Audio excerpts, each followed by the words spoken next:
What's up, guys? Welcome back to the shop. It is absolutely hot as hell. It is finally summer. It was like 104 the other day. I spent all the day at the pool and just burnt like hell, but it's kind of nice other than the shop is like 92 degrees today right now, so it's a little brutal. So we're gonna get through this really quick. The point for today is I wanna be able to show you guys how to pull out your ECU the easiest way possible so that you can send it in, which we're going to do. We're gonna send it into TST Industries. We're gonna send it back to me and I'll show you guys how to put it back in the bike. And then of course, I'll show you guys what I think of the unrestriction. I don't know about you guys, but I am super excited about this. So let's get this thing started. First thing we are going to go after today are gonna be some 4mm hex keys. We're basically going to loosen both of the top fairings, pulling them back slightly so that we could get at the bolts to the fuel tank. Now, this is not that difficult of a job. However, there is a lot of steps to it and a lot of things you don't wanna lose. Like for example, you wanna put all these back in the same exact spot and you don't wanna lose any of these plastic washers. So there's the first one. Here's the second one out. And the first two are silver and are the same exact size. Here's the third one on this side of the tank.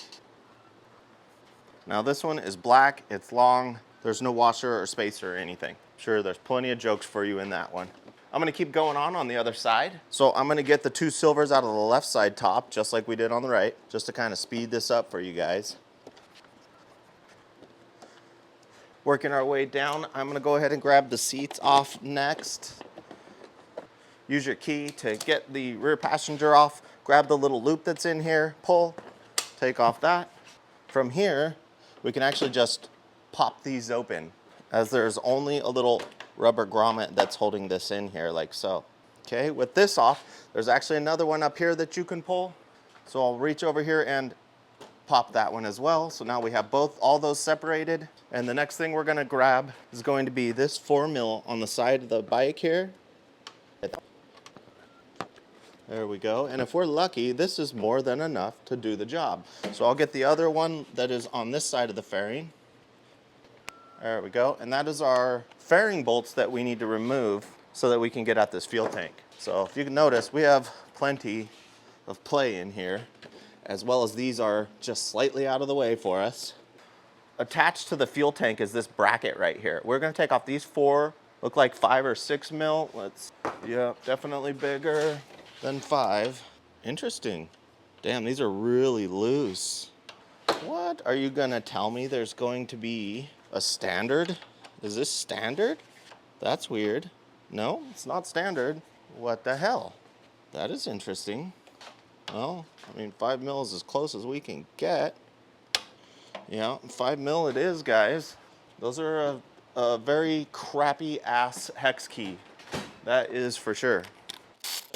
And what I think is kind of interesting about that is the fact that definitely these snap-on hex keys fit in here much better. Guess that is par for the course when you're spending a ton of money on tools. So make sure that these hex keys fit very well before you potentially strip them out, because they seem very soft and they are definitely in there. Definitely don't use the ball head style on those or you will definitely strip that out. So there we go, there's our fuel tank. We do have some vent lines over here. So you can tell they have these little metal bands on them. Let me get some more light in here for you guys. Squeeze these little metal bars and then just kind of use your needle nose to kind of weasel them down and off. There we go. And then they just slide right off. I'm gonna pull this line all the way up and stick it up here inside the fairing here so it doesn't fall.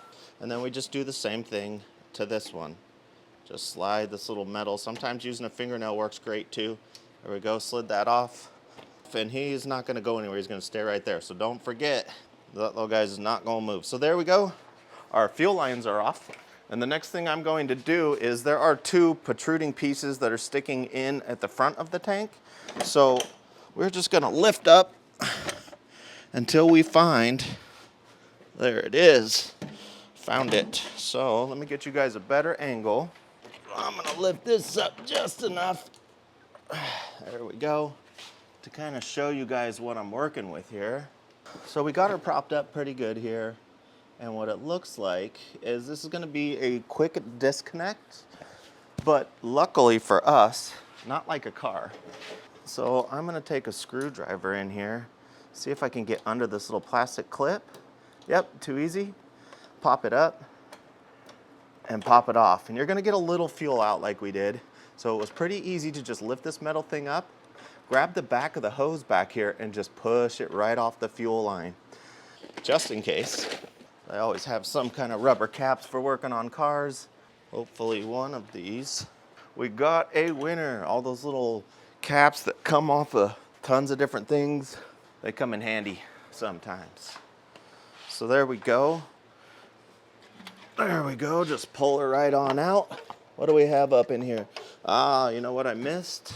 That is it's electronic, which means it's most likely our fuel pump. So, looks like we have one clip to push in here. Could be a lift up too. Yep, it was a lift up. So one clip, this little thing on the side here, if you put a screwdriver on the side and lift up, it'll release from there, allowing the fuel pump wire to come out. The next thing is we need to make sure that we can weasel this out before we pick up the tank again. This guy is routed under this main cable right here. So we got to get this cable up, fuel pump wire under it.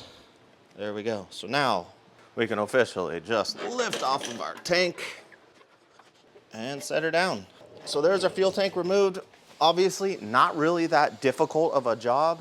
You know, it is pretty nerve-wracking when you're gonna do a job like this, but let me tell you, if you go slow with it, it's a fairly easy job to do. So the next thing we're gonna do before we unplug this ECU is we are going to disconnect our negative terminal. And this is important to do because you don't want things arcing potentially.